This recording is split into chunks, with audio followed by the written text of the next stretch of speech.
دو ہیلی copter Afghanistan کے جلال آباد سے پاکستان کے ایبٹ آباد علاقے میں انٹر ہو جاتے ہیں۔ سوال یہ پیدا ہوتا ہے کہ پورے علاقے کی لائٹ کس نے آخر بند کی تھی؟ اب ان کمانڈوز کا سامنا ابرار جو اسامہ کا خط لے جایا کرتا تھا اس سے سب سے پہلے ہوتا ہے۔ اکیلا آدمی اتنے کمانڈوز کو روک نہیں پاتا، بلاخر وہ اپنی جان دے دیتا ہے۔ دوستو، اسامہ بن لادن سعودی عرب میں رہتا، اس کا خاندان بہت امیر تھا، وہ چاہتا تو بادشاہی کی لائف گزار سکتا تھا، مگر اس نے تو کچھ اور ہی سوچ رکھا تھا۔ اس کی پرورش اور پڑھائی لکھائی بہت اعلیٰ ہوئی تھی۔ اب اسامہ بن لادن بڑا ہو رہا تھا، اس کو زیادہ سے زیادہ اسلام کو سٹڈی کرنے کا موقع ملا۔ اس کی سوچ اب بدل رہی تھی۔ اسامہ بن لادن کو ویسٹ پر بہت غصہ آنے لگا تھا، کیونکہ ہسٹری میں مسلمانوں پر جب بھی ظلم ہوا تو ویسٹ نے کھل کر اس ظالم کی سپورٹ کی۔ اسامہ امریکہ کو ناپسند کرنے لگا تھا، کیونکہ اسے لگتا تھا امریکہ ہمیشہ مسلمان مخالف قوتوں کا کھل کر ساتھ دیتا ہے۔ جیسے اسرائیل کو ہی دیکھ لیجئے، امریکہ اس کے ساتھ کندھے سے کندھا ملا کر کھڑا ہے، چاہے وہ جو بھی مسلمانوں کے خلاف کرے، امریکہ اسے سپورٹ کرتا ہے۔ جیسے جیسے اسامہ بن لادن مسلمان ملکوں کے بارے میں جانتا گیا، ویسے ویسے ان پر ظلم میں امریکہ صاف صاف نظر آتا گیا۔ اب اسامہ بن لادن بہت سارے مجاہدین کے گروپ جو صرف مسلمانوں کے لیے جہاد کرتے تھے، یعنی خود کی جان مسلمانوں کے لیے وقف کرتے، ان کو مالی سپورٹ اسامہ بن لادن کرنے لگا۔ اسامہ بن لادن کی سوچ، سپیچ اور اسلامک گروپوں کی مالی مدد کرنے کی وجہ سے اسلامک ملکوں میں اسامہ بن لادن کا انفلوئنس کافی بڑھنے لگا۔ 1951 میں امریکہ نے جب عراق پر دھاوا بولا تھا تو اسامہ بن لادن صاف صاف سمجھ چکا تھا کہ امریکہ کسی بھی مسلم ملک کو بغیر کسی وجہ کے بھی تباہ کر سکتا ہے۔ جیسے امریکہ نے عراق پر نیوکلیئر ویپن کا بہانہ لگا کر حملہ کیا، ہزاروں لاکھوں مسلمانوں کو شہید کرنے کے بعد آج تک کوئی نیوکلیئر ویپن عراق میں برآمد نہیں ہوا۔ اسامہ کو بالکل بھی جو امریکہ کرتا وہ پسند نہیں آ رہا تھا۔ اوپر سے اسرائیل کا ہر قدم پر امریکہ کا ساتھ ہونا، یہ بھی ایک نفرت کی بہت بڑی وجہ بنی۔ حالانکہ 27 دسمبر 1979 جب سوویت یونین نے افغانستان پر حملہ کیا تھا، تب تو اسامہ سوویت کے خلاف جہاد میں مصروف تھا اور امریکہ کھل کر اسامہ کو سپورٹ بھی کر رہا تھا۔ تب شاید اسامہ امریکہ کی اسٹریٹجی کو سمجھ نہیں پایا۔ اسامہ اور امریکہ کی فرینڈ شپ کی سٹوری ہم بہت جلد لائیں گے۔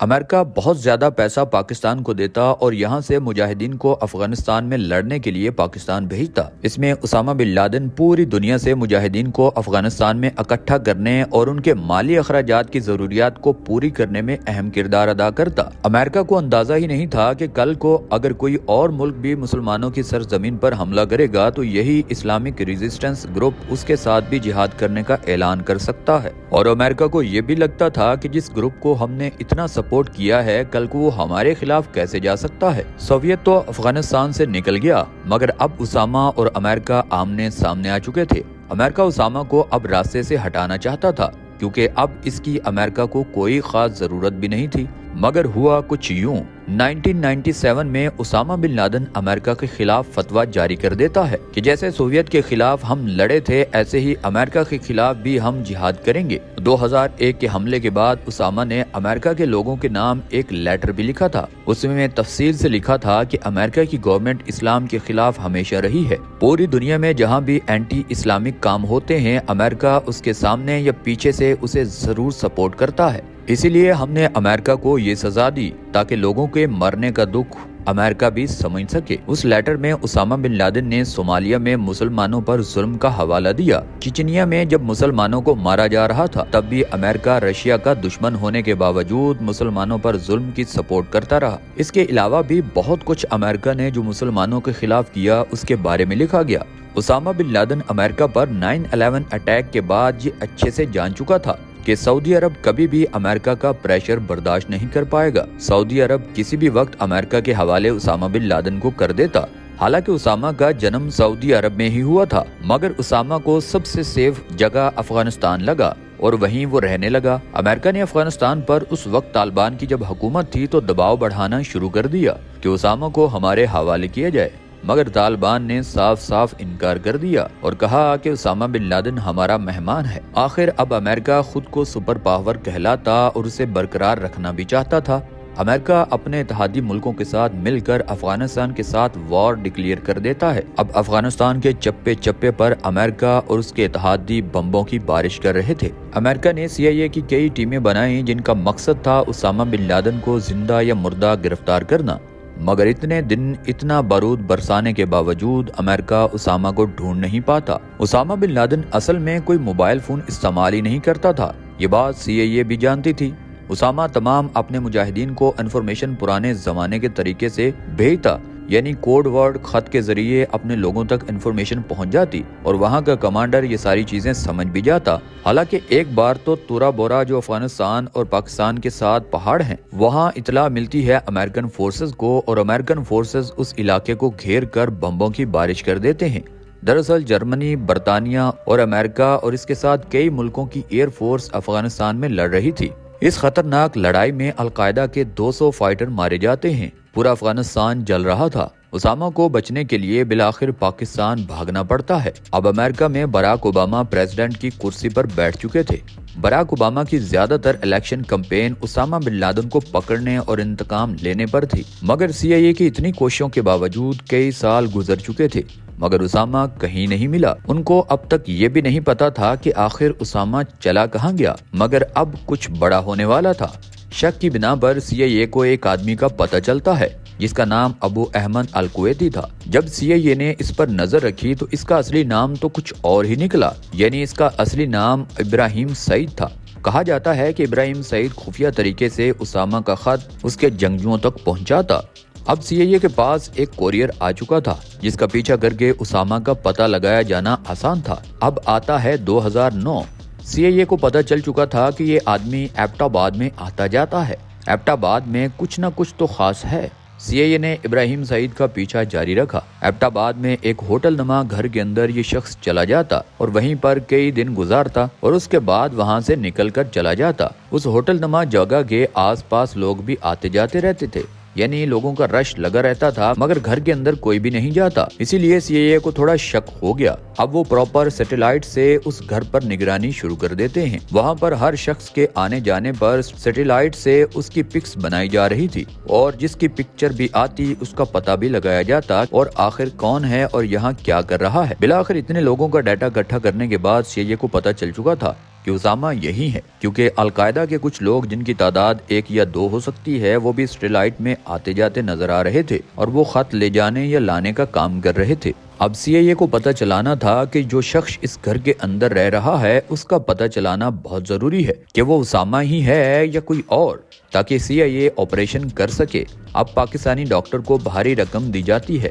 ڈاکٹر شکیل افریدی یہ ڈاکٹر اپنے ساتھ کچھ نرسیں ملاتا ہے اور ویکسینیشن کے بہانے گورنمنٹ کا ٹاپ ڈاکٹر تو یہ پہلے ہی تھا، ویکسینیشن کے بہانے اب اس گھر کے اندر یہ داخل ہو جاتا ہے اور اس گھر کے اندر بچوں کا یہ بلڈ سیمپل لے لیتا ہے، جس کا مقصد تھا بلڈ ٹیسٹ کر کے پتہ لگایا جائے کہ بلڈنگ میں یہ بچے اسامہ بن لادن کے ہی ہیں۔ اور یہ بھی پتہ ڈاکٹر چلاتا ہے کہ گھر میں کون کون ہے۔ اسامہ کی بیوی، بچوں کے بارے میں یہ ڈاکٹر ہی باہر CIA کو بتاتا ہے۔ ایک بات مانے یا نہ مانے، مسلمانوں کو جتنا نقصان مسلمانوں نے پہنچایا اس کے قریب بھی کوئی غیر مسلم مسلمانوں کو نقصان نہیں پہنچا پایا۔ اب دیکھیے، یہ ایک فیک ویکسینیشن اس ڈاکٹر نے کی تھی جس کا مقصد صرف CIA کی مدد کرنا تھا۔ اسامہ بن لادن کبھی کبھی اپنی بلڈنگ کی چھت پر چلا جاتا تھا جس سے اس کی ہر تصویر لی جا رہی تھی۔ اسامہ کو اس کی کوئی خبر نہیں تھی۔ اب اسامہ بن لادن کو پتہ بھی نہیں تھا کہ اسامہ جن مسلمانوں کے حق کی لڑائی لڑ رہا ہے، یعنی حق کی خاطر مسلمانوں کے، وہ اپنی جان مال سب لوٹا چکا تھا۔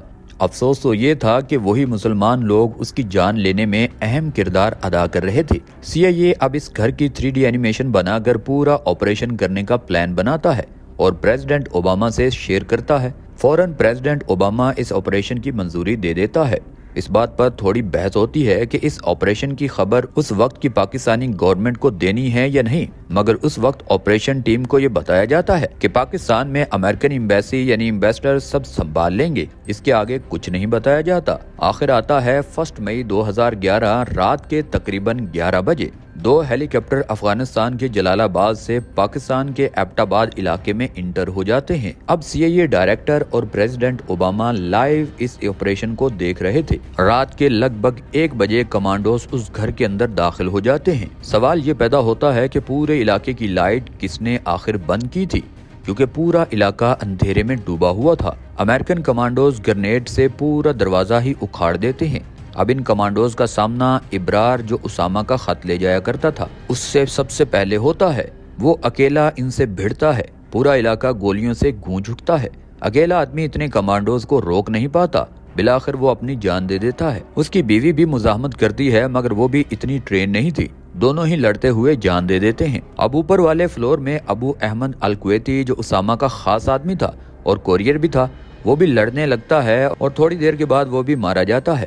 اسامہ کا چھوٹا بیٹا جو ابھی چند سال کا تھا، جب اس پر بھی حملہ ہوتا ہے تو وہ اپنے باپ کی رکھی ہوئی گن اٹھا لاتا ہے۔ سولجر اسے بھی گولیوں سے بھون ڈالتے ہیں۔ اس بیٹے کا نام خالد تھا۔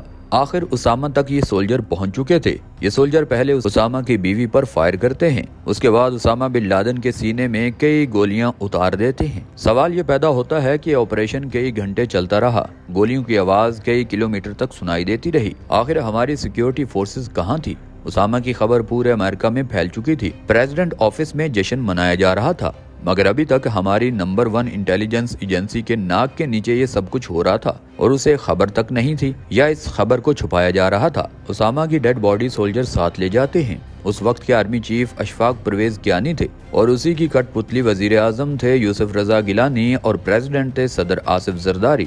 اب پوری دنیا سے مسلمان لوگوں کا ریئیکشن اور میڈیا کا ریئیکشن آنے کے بعد جنرل اشفاق پرویز گیانی اور اس وقت کی گورنمنٹ کے پاس مزید جھوٹ اور جھوٹ بولنے کے سوا کچھ نہیں تھا۔ سوال سب سے بڑا یہ تھا کہ کوئی دوسرا ملک کیسے ایک ملک کے اندر ایسے داخل ہو سکتا ہے۔ اب اسامہ بن لادن جو عیش کی زندگی چھوڑ کر مسلمانوں کو آزاد کروانے نکلا تھا، اس کا دا اینڈ کچھ ایسے ہو جاتا ہے۔ دوستو نیچے کومنٹ سیکشن میں اپنی رائے کا اظہار ضرور کیجیے گا۔